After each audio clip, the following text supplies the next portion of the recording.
Hey everyone, it's RobFindsTreasure, and we've got a mystery pack box battle, if you will, against Silver Seeker and Ravenhawk coins. That means we all went on eBay, we all ordered the same $100 mystery pack, and we want to see which one is better, or are they all the same? You guys will be the judge of that, so after you watch this video, be sure to check out Silver Seeker and Ravenhawk's videos. I'll have a link to their channels and those videos down below in the video description, and I'll even put an end screen at the end so you can check them out. That being said, let's get this started and see if this $100 mystery pack I bought on eBay is worth the money.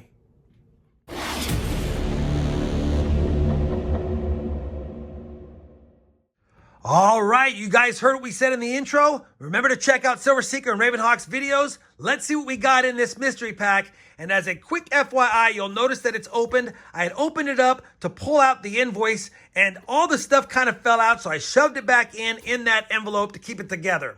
Before I get into the contents to see if we got $100 worth of value, I do want to go ahead and put up on the screen some pictures. And as you can see by the pictures, looks like we have some encapsulated coins of all the denominations, as well as some possible mint sets or proof sets. So definitely looks like it's a pretty good batch. I brought up the seller, and the seller is a relatively newer seller, but they have 100% positive feedback. So I figured it would be a pretty good deal to go ahead and give this mystery pack a try.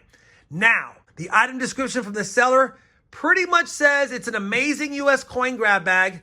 It's a perfect variety of coins for collectors of all levels. There's mostly silver coins in here, but there might be a bit of old copper and nickel stuff, which I do like, and very little clad, but if we get any, it's gonna be from mint sets or unk sets from the US Mint.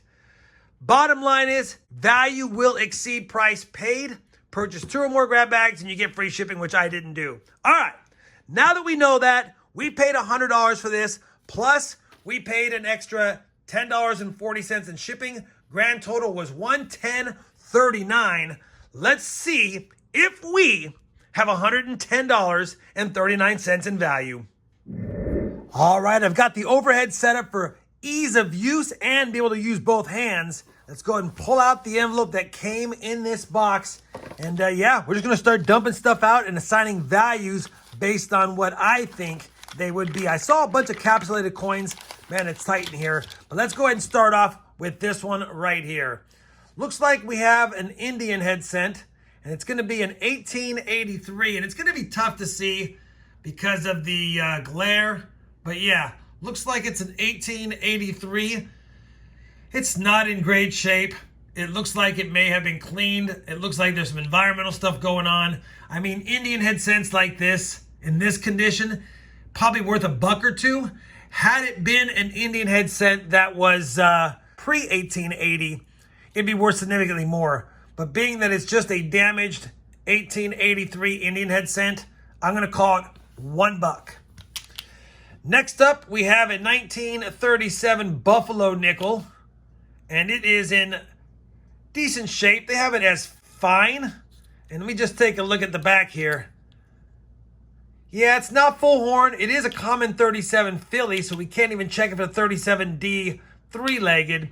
But in this condition, I mean, honestly, that's probably $1. And he's got it down as $5, but that's common. I mean, I can find Buffalo nickels like this in bags that I buy for 50 cents each.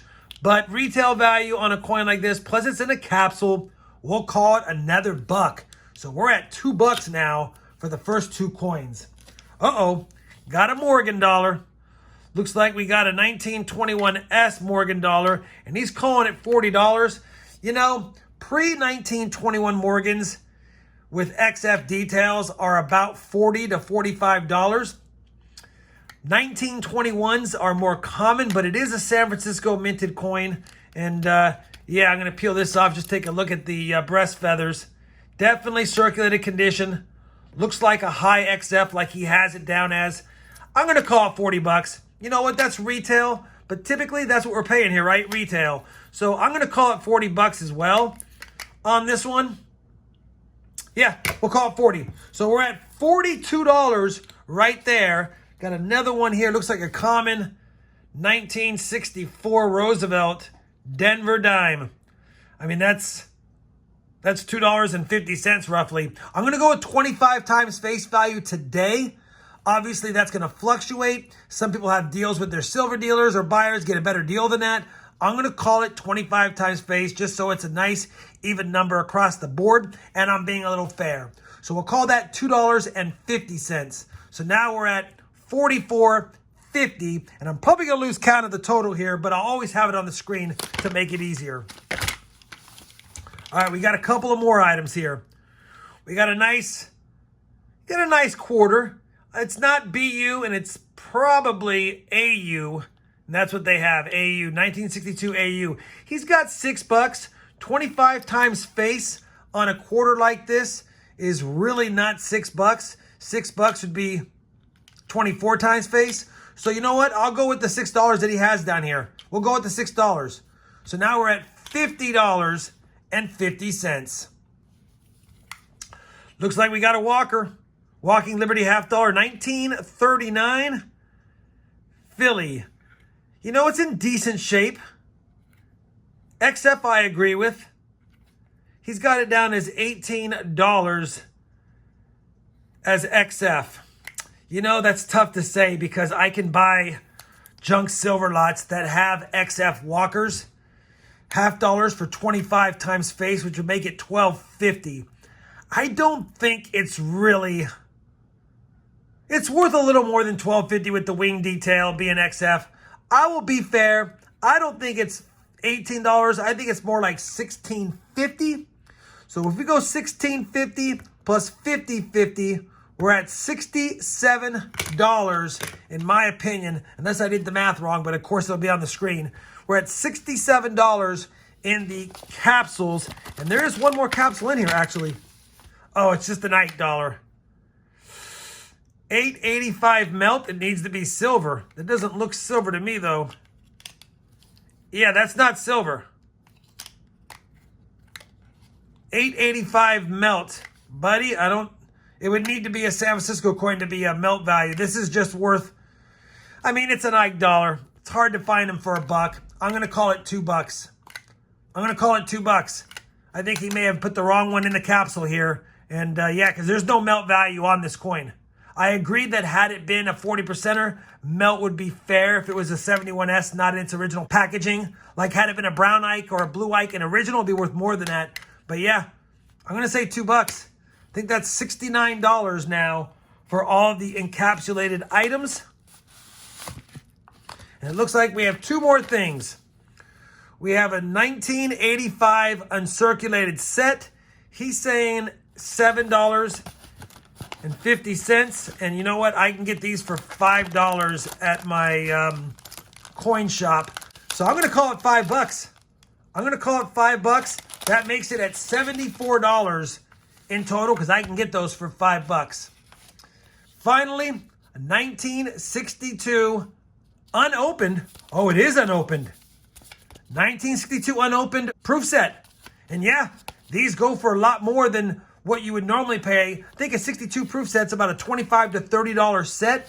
But being unopened, you can get $5 to $10 more because everyone's hoping that they can find a variety or that it'll have cameo on the proof strike, which is not that common for 62. 1963 and above, it gets a little more common to have a cameo strike. 73 and newer, it's pretty much expected. So 62 would be a nice surprise if it was cameo. We are not going to open it up. We're going to call it $35.